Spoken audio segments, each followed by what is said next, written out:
Ito naman po si Butch Bartolome. Butch Bartolome, my sensei, my business mentor.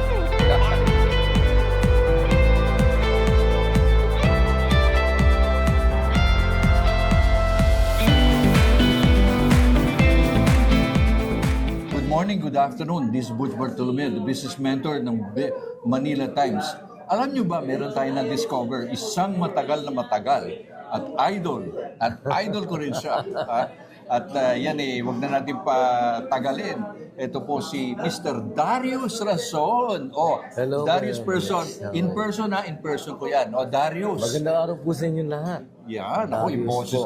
Paano ba yun ba yung natural voice ni Opo. Darius? Ito Okay. po. Darius, kwento mo sa amin, paano ka nagsimula ng iyong career?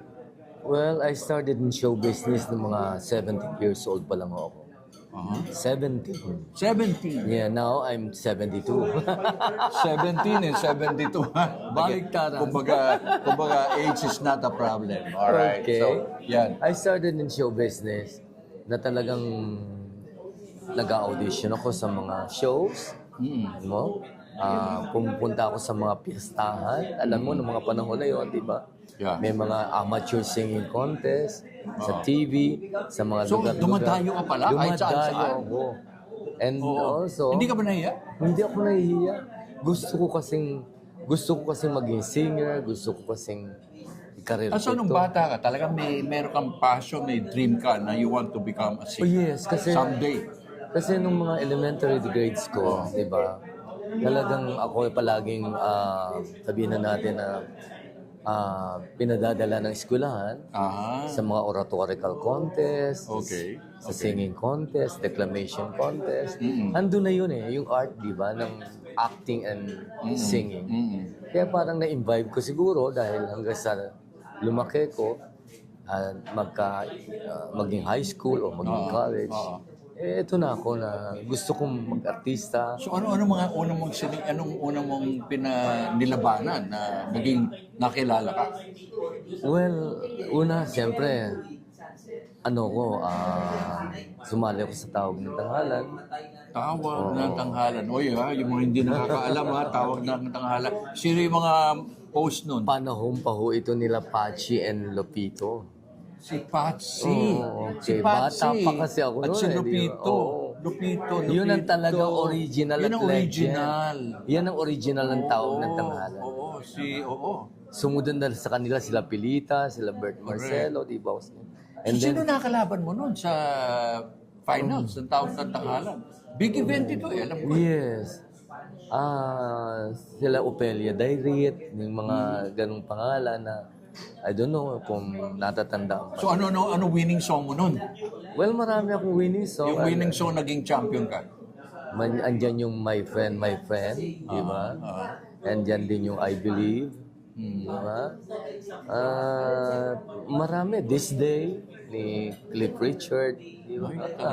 Para bang, ikaw raw ay tinanghal na parang ala Cliff Richard ng Yes, so Pilipinas. parang tama, gano'n, di parang ba? gano'n, parang Ayan na. Matt Monroe. Oo, yung mga Talagang Matt idol ko Monroe. yun kasi. Idol ko Oo. sila. So yun ang Yun hindi ang ka talagang- kumopya sa iba pero ikaw yung sinusundan mo yapak nila. Yes. Nila Matt Monroe, nila Cliff Richard, yan. Sarili kong boses. O sarili mo. Oo, Okay. pero sinundan ko yung kanilang kanta, sinundan ko yung Oo, ano. oo. And then, kinanta ko ito in my own version, in my own interpretation. So ikaw bukod sa singing, ikaw ay napunta rin sa larangan ng sine. Yes. Movie. Ano mga unang movie mo? Marami. Ang unang naging pelikula ko, The Sensation, na isang show ng ABS-CBN. Naging contract star ko ng ABS-CBN. Okay. No? Hindi pa ganyang kalaki ang Oo, ABS-CBN. maliit pa lang. Nasa Rojas Boulevard Yes, ata yan, oo. araw, di ba? So, ayun, yun. At ayun, naging sensation ako, na ginawa rin pelikula, no, na ni Tony Santos. Tony Santos, senior, director. Oh, yeah. Oo, Hanggang nakikila. sa naging regular ako sa bawat show ng ABS-CBN, mapadrama, mapasinging, sa radio and television. So, ano mapapayo mo ngayon? Ano nakita mo? Ikaw ay isang legacy na. Ikaw ay nagtayo ng iyong brand. Ano mapapayo mo sa mga young people like you na gusto rin yung sumunod sa yapak ng singing, larangan ng acting. Meron kang sinasabi na ikaw ay marunong bumaba sa iyong pedestal. Yes. Ano nga yun? Ang ibig kong sabihin ko, ako kasi hindi ako nalunod sa isang basong tubig. Di ba? Kumbaga sa ano, ako pa rin yung Darius Rason na nakatapak ang mga pako sa lupa. Di ba? Hindi ko kinarir o sabihin mo na parang lumaki ang ulo ko agad, no? Di ba?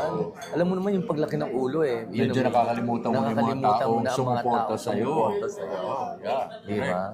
Yun ang isa siguro sa mga sikreto ko kung bakit hanggang ngayon, nandito pa rin ako. Dahil talagang all mine to give ako noon ng mga panahon na yun. Yeah. Talagang kahit na sabihin mo masira ang damit ko, ganun yung mga fans noon eh. Ay, oo, yung mga alas mo bunitin nyo. Ano ba? Totoo yan, ha? Totoo yan. Totoo pala yun, ha? Yes, that's true. Inabot ko yun. Ah. Nakikipaglaban sila. Pero ano ba ang sikreto mo at ikaw ay parang hindi nagbabago si Darius, yung mga nakaka-relate po. Ano ba ang sikreto mo? At ikaw ay 72? 72. Oh, ano ba ang sikreto mo sa mga Alam mo, gracefully aging? Kasi ngayon, I'm all in moderation. Siyempre, alam ko, kahit walang bawal, talagang ako na mismo ang nag-control sa sarili ko, sa pagkain, sa paggalaw, hindi ba? Right? Kaya eto pa rin ako na Parang hindi nandito pa nagbabago rin, na ikaw, hindi eh. nagbabago, sabi Di ba? nila. At sabi nga nila, mas lalo pa daw akong gumaling kaysa noon. Okay din. Okay yun. Okay, masarap ding Maganda pakinggan, yun, hindi maganda, ba? maganda. Magandang Oo. pakinggan. Pero Darius, pumasok ka sa larangan ng politika. Yeah. Sa Mandaluyong. Yes. Bakit ka naman pumasok? Four-termer counselor ako ng Mandaluyong. Fourth term. Fourth term. Wow, Dapat anong year to? 3-term lang yan. Anong year? Anong year? 1995 hanggang 2010. Aha, okay. Graduated counselor ako. Kaya kahit ngayon, it's my title now, hanggang kahit na sabihin mong hindi na ako konsyal, Konsehal ka na. akin na yun eh. Konsehal ka sa Mandaluyong. Akin na yung title pa rin ng konsyala. Ano naisip mo at bago ka pumasok dito? Well, siyempre kasi alam mo, laki ko sa lola eh. I never experienced the love of my mother and my father. Ang lola ko lang nagpalaki sa akin, nag-alaga, mga auntie. Diba? Dumating ang punto na sabihin mo na parang gusto kong to share my blessings. Diba? In my own little way. Okay, good. No? And also, Paying forward. yun ang akin. Kaya ako nag-decide na Naka-4 terms ka ha? 4. yes, graduated. Teka, parang 3 lang ang term. Dapat 3 lang. Paano naging 4? Sinubukan kong tumakbo ng uli, di ba? For 1 term. Sabi ko, mahal kaya lang ako ng tao. O, alam mo na ngayon ng politics, pera. Sabihin na natin, I'll be blunt enough. Di ba? Di ba? Hindi katulad noon na, alam mo na, gusto ka nila, di ba? Ganyan, ganila. Dahil may makukuha. Ito nangyari. Kaya naman, nag-stop ako during my term ng pag-artista dahil gusto kong to prove to them na ang isang celebrity kaya ring maging isang public servant. So, true to word. Yes. Yun ang ano. Yes, yun ang exact word. Wow, I mean, talagang So, ano, And I kumbaga, passed it with flying colors dahil siyempre talagang nag-aral ako, kumuha ko ng legal ko na magtuturo sa so akin. talagang pinag-aralan mo pala Yes, ito. may magturo sa yung legal, di Kumuha ba? ka ng mentor about the mentor legality. about it, oo, di ba? Yes. Nag-aano kami. Hindi lang yung... Nagbe-brainstorming kami. Hindi ako umasa lang doon sa ikaw magsusulat pagkatapos, alam mo. Hindi. Oo. Gusto ko yung magtanungan tayo. Kunyari, yung mga resolutions o yung mga ordinansa na dapat namin sa Ano palang agenda namin. sineryoso mo ito? Totoo. Career talaga Totoo. ito.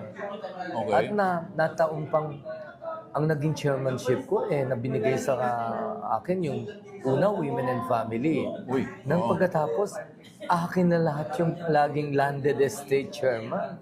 Which is hindi naman ako inhinyero, hindi ako engineer, correct. hindi ako arkitekto, hindi ba?